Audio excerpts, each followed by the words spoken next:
In this particular video, we'll be discussing what is an essay and what are the techniques to write an essay and the types of essays. You have been doing this particular topic since your school days. छोटे से आपने ये देखा होगा कि हम sentences लिखना शुरू करते हैं, सेंटेंसेस के बाद में एक छोटे छोटे पैराग्राफ्स लिखना शुरू करते हैं और पैराग्राफ्स के बाद में हम एक कंप्लीट कंपोजिशन लिखते हैं या हम एक ऐसे लिखते हैं. ऐसे किसी एक रिलेटेड टॉपिक से रिलेटेड होता है. आपको कोई एक टॉपिक दे दिया जाता है, आपको उसके बारे में सोचना होता है, उसके बारे में समझ के अपनी दिमाग को यूज़ करके आप उसको एक तरह से एक्सप्लेनेशन जैसा होता है.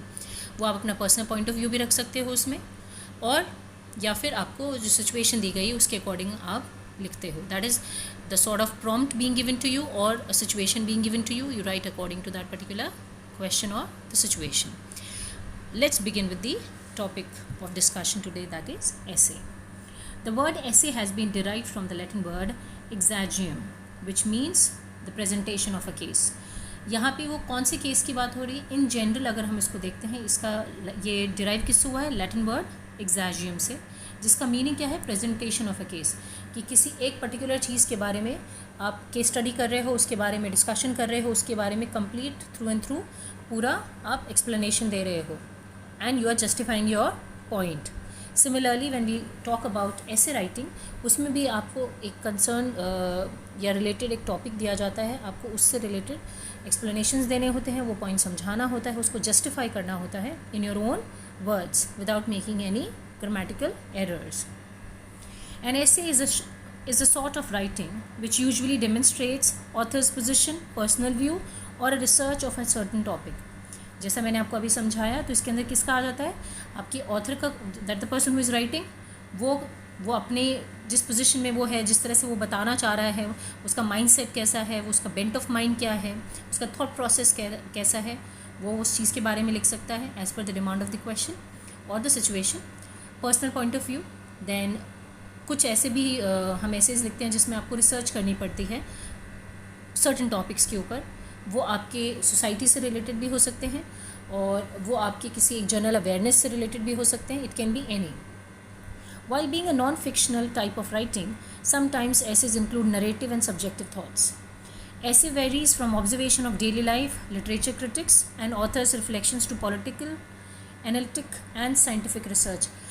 एक तरह से ऑल इन होल हम it can B society, it can be personal, it can be professional, her different aspects के बारे में हम डील करते हुए इसमें बात करते हैं.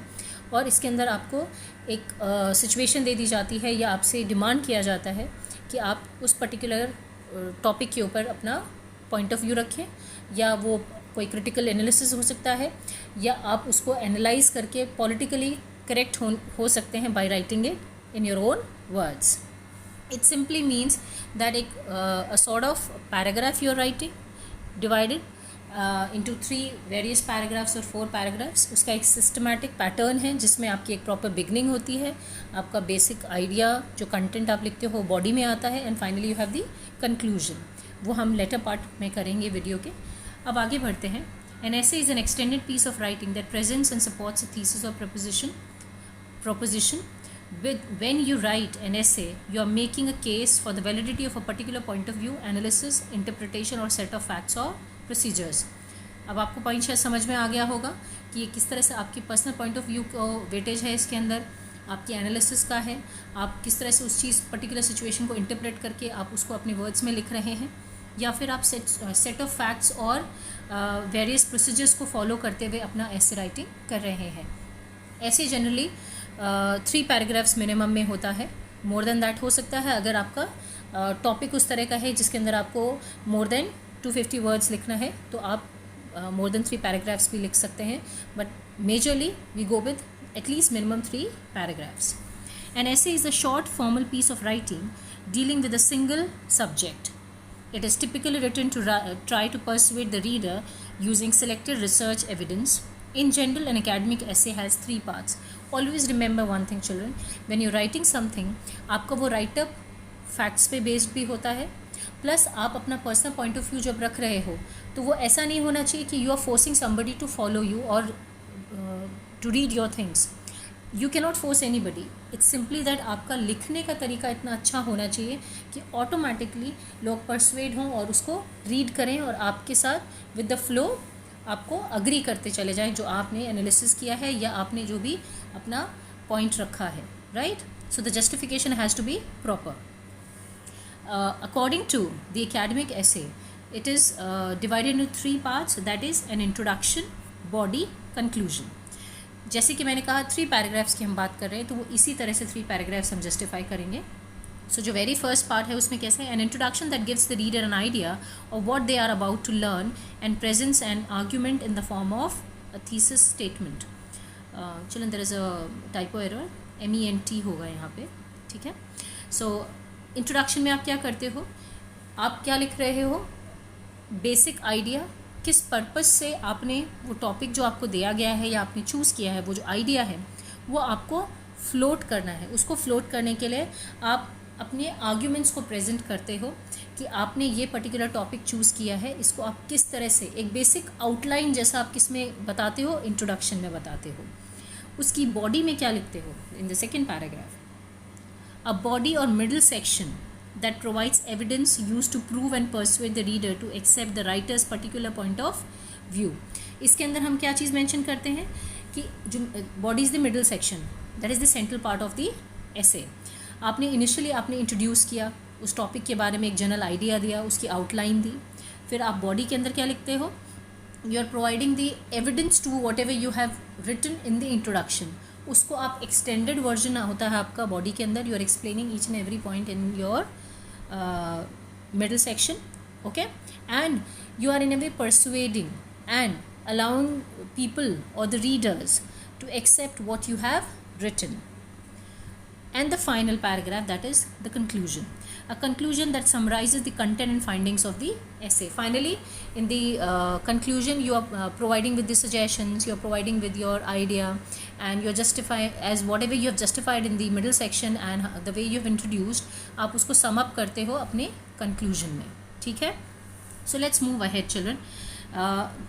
There are majorly 5 types of essays. आप नॉर्मली आपको एग्ज़ाम में एक ऐसे आ जाता है, एक क्वेश्चन दे देते हैं और आप उसके ऊपर ऐसे लिखना शुरू कर देते हो, ठीक है. अभी हमने इसका एक बेसिक स्ट्रक्चर भी समझा कि एक ऐसे के अंदर 3 चीज़ें होनी बहुत ज़रूरी हैं, that is introduction, body and conclusion. लेकिन सिर्फ इन तीनों से नहीं होगा, इसके अंदर आप जो कंटेंट लिख रहे हो वो बहुत इम्पॉर्टेंट है, उसकी बहुत वेटेज है और उसी के थ्रू आपके राइटिंग स्किल्स का भी पता चलता है, ठीक है.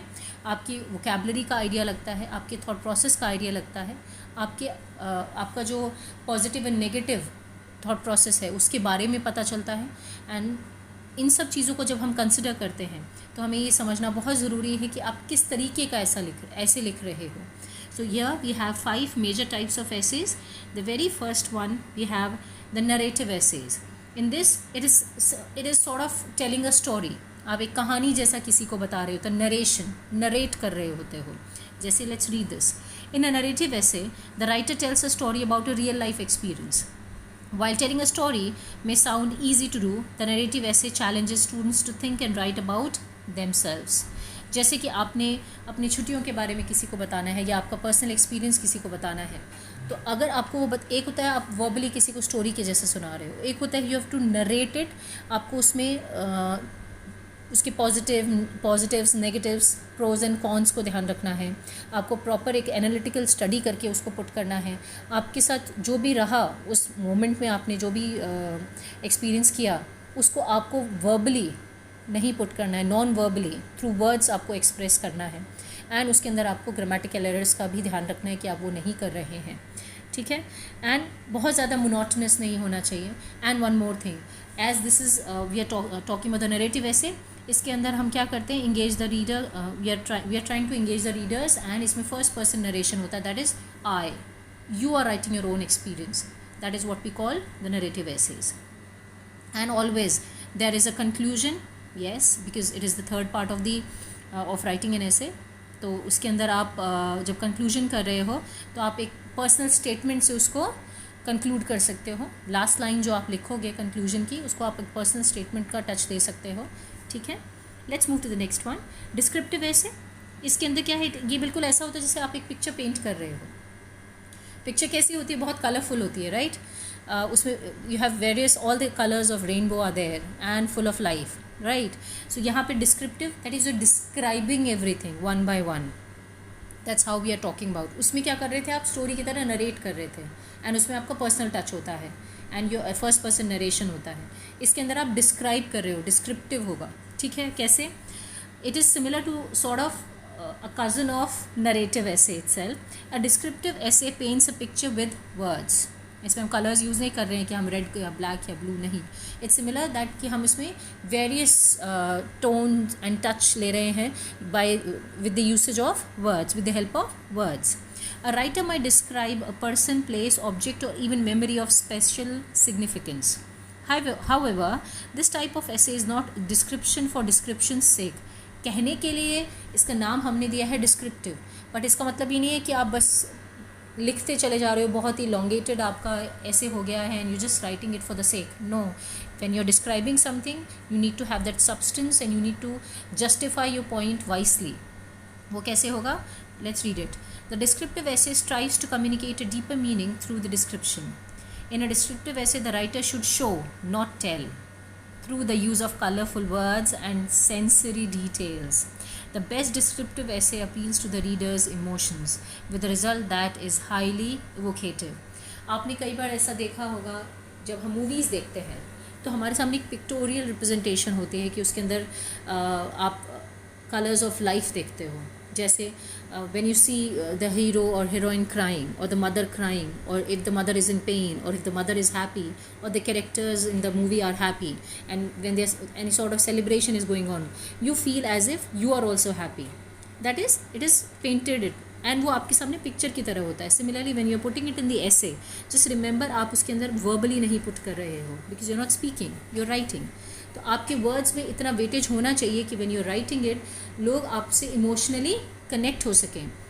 तो आपको वो पार्ट, उस आस्पेक्ट को इतना ब्यूटिफुली पुट करना है कि सेंसरी ऑर्गन्स जो आपके हैं, 5 स्पेसिफिक सेंसरी ऑर्गन्स, उसमें एक इमोशन वाला जो हम लेते हैं, जो टच जो हम लेते हैं. एट टाइम्स आपने देखा होगा, हम जब कुछ पढ़ते हैं या बोलते हैं तो वी हैव गूज बम्स.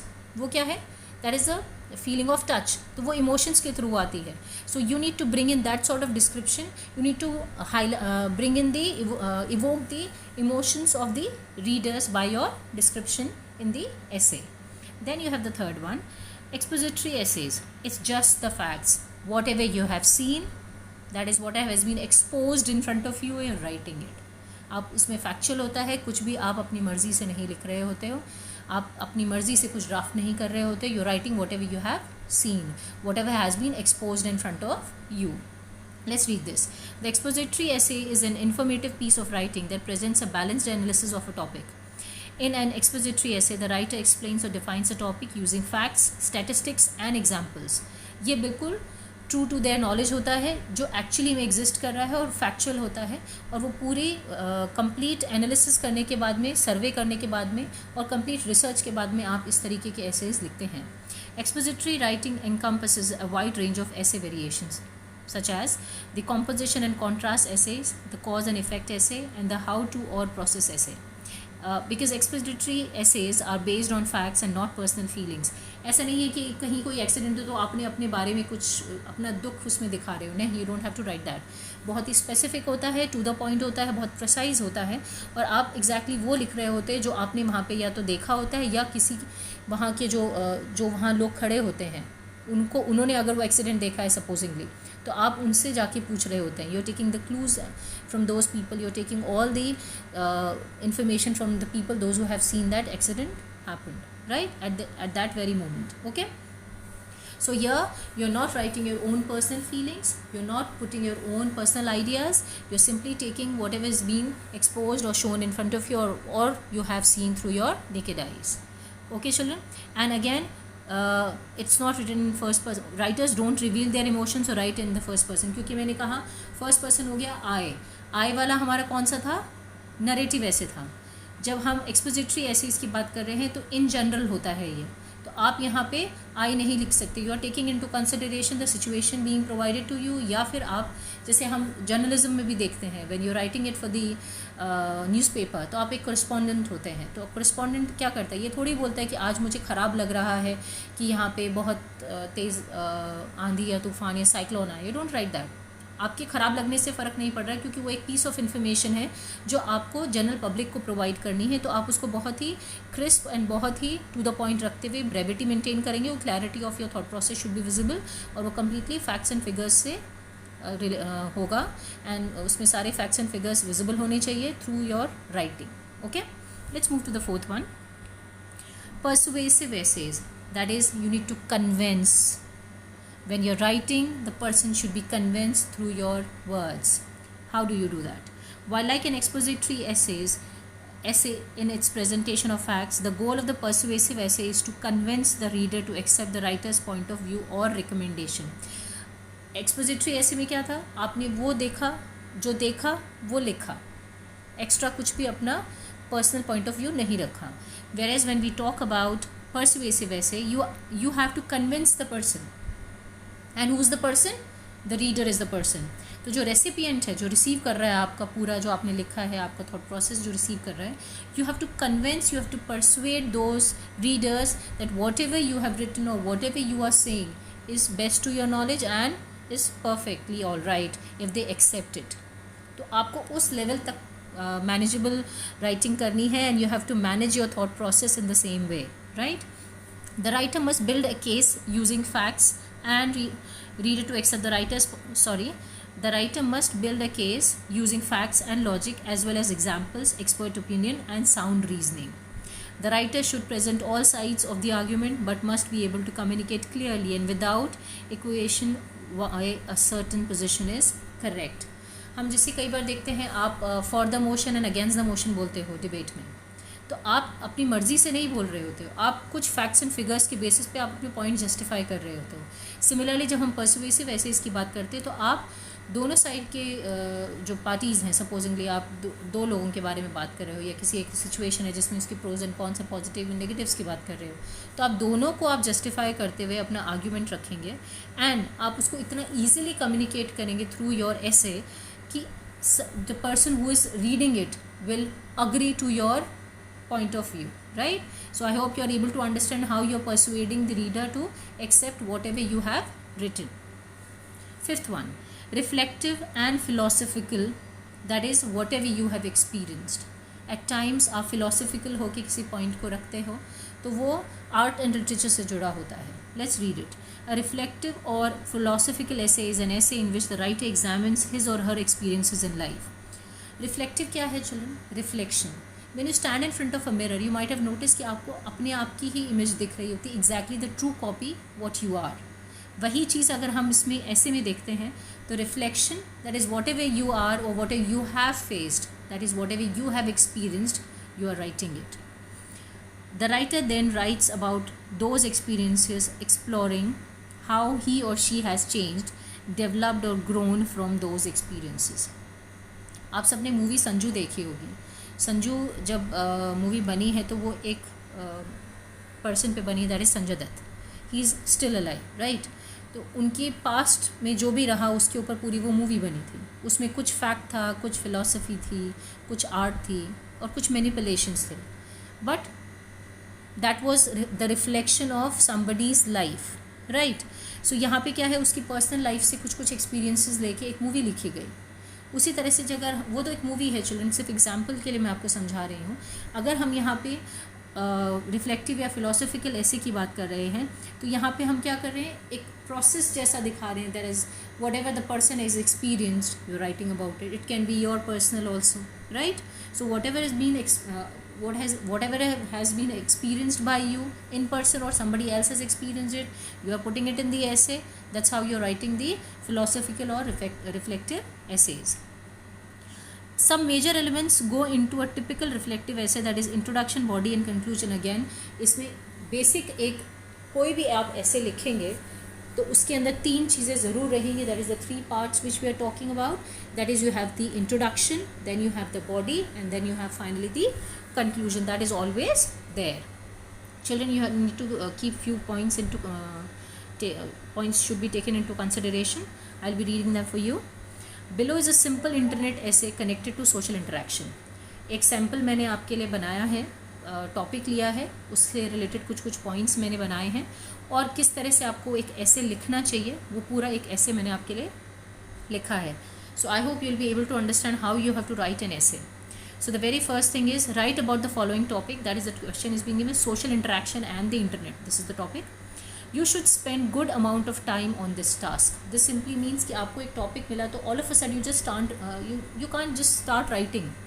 आप उसके ऊपर थोड़ा सा पॉन्डर ओवर करते हो, आप सोचते हो कि मुझे क्या लिखना है, मुझे किस तरह से फ्रेम करना है, आप उसके इंट्रोडक्शन में क्या लिखोगे, फिर उस इंट्रोडक्शन को आप कैसे जस्टिफाई करोगे आपकी बॉडी में, that is the content, and finally आप उसको कैसे कंक्लूड करोगे.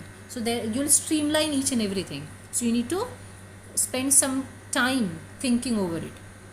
This essay in particular focuses on topical issues, that is whatever is we have been discussing. कुछ एक स्पेसिफिक टॉपिक पे आजकल डिस्कशन चल रहा है, जैसे अभी जो प्रेजेंट सिनेरियो है कोविड-19 वाला, उसमें क्या हो रहा है, आपकी सारी जो क्लासेस हो रही हैं वो थ्रू इंटरनेट हो रही हैं, ई क्लासेस हो रही हैं, वीडियो कॉन्फ्रेंसिंग के थ्रू क्लासेस हो रही हैं, जूम ऐप के थ्रू, या you have so many other apps available. तो आप उनके थ्रू आप टीचर से डायरेक्टली कम्युनिकेट कर पा रहे हो, आप उसमें पर्सनल टच देने के लिए आप टीचर को और टीचर स्टूडेंट को थ्रू कैमरा देख पा रहे हैं. So this is one way, right. So everywhere this is there. अगर हम इसको सोशल इंटरेक्शन और इंटरनेट की बात कर रहे हैं तो इसी के ऊपर ये ऐसे भी है. तो आप इसमें नेक्स्ट चीज़ क्या आएगा, this essays in particular focuses on topical issues, as you have probably seen this issue discussed on TV, newspaper and online. This is so in that you might have seen in TV, newspaper, online, everybody is discussing about it. You have to ponder over various aspects and points related to the topic if you think that the internet is damaging social interaction. एक है कि अगर वो damage कर रहा है social interaction को internet, तो वो कैसे कर रहा है, एक आस्पेक्ट ये हो गया. The question also mentions the matter of the internet opening up communication world wide. वो उसका नेगेटिव आस्पेक्ट हम सोच रहे हैं डैमेजिंग वाला. इसमें हम पॉजिटिव आस्पेक्ट भी देख रहे हैं कि वो कम्युनिकेशन में भी तो हमें हेल्प कर रहा है वर्ल्ड वाइड. हर तरह से हम ईजिली यहाँ बैठे हुए अगर हमको किसी को अमेरिका में करना है कम्युनिकेट, या हमें जर्मनी में किसी से बात करनी है, तो हमको just with a single go आपके पास एक इंटरनेट कनेक्शन होना चाहिए, वो पर्टिकुलर ऐप होना चाहिए जिसके थ्रू आप वीडियो कॉन्फ्रेंसिंग कर सकें और वीडियो चैट कर सकें, वीडियो कॉल कर सकें, तो आप इजीली अगले को देख सकते हैं और उससे बात कर सकते हैं, right. So this is the other aspect.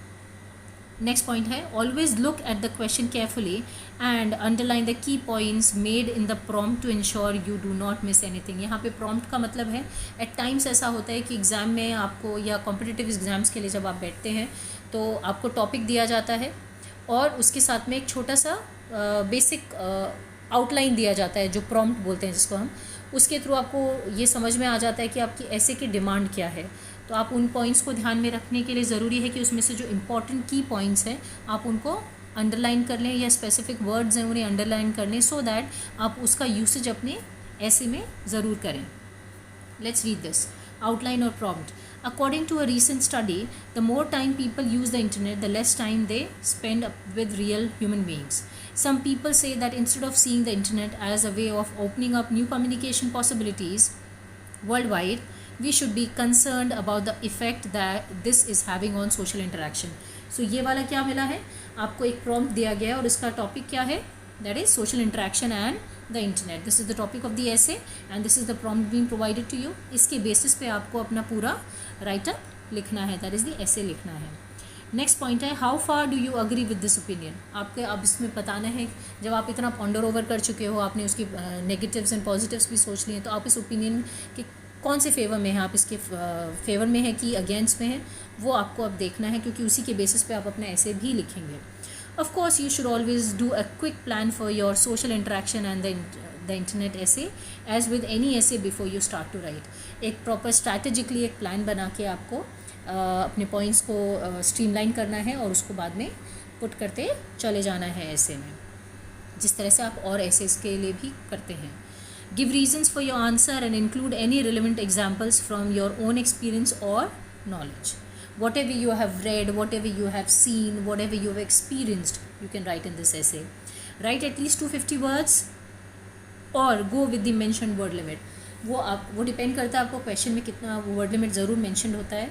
350 words भी होते हैं, 250 वर्ड्स भी होते हैं. तो आपको जो दिया गया हो as per the demand of the question, please go ahead with the word limit being mentioned. Okay, now there is a sample here, social interaction and the internet. I have taken this topic as it is, and उसके बाद में आपका नीचे पूरा उसी से related I have written this essay and I have concluded also.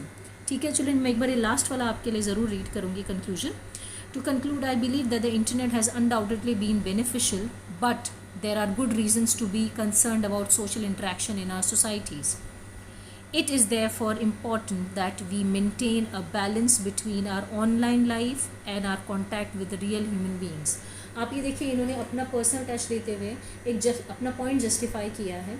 And जब इस ऐसे में मैं लिख रही हूँ तो मैंने आई नहीं लिखा, मैंने वी लिखा है. That is I am taking everybody along with me. So I want my readers to accept what I am saying and respect my point of view, so that they are agreeing whatever I have said.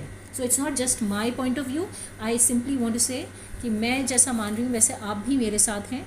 और by default reader अपने आप को जो ऐसे writer है उसके साथ अपने आप को इंक्लूड कर लेता है. And it is of around 320 words. So children, just go through this whole of the essay and the pattern in the pattern which it has been written, and I expect that now you are able to understand what is the importance of writing a proper essay, and that's how you write it, and you need to follow the pattern which has been mentioned and just go through the notes properly. Thank you so much, children.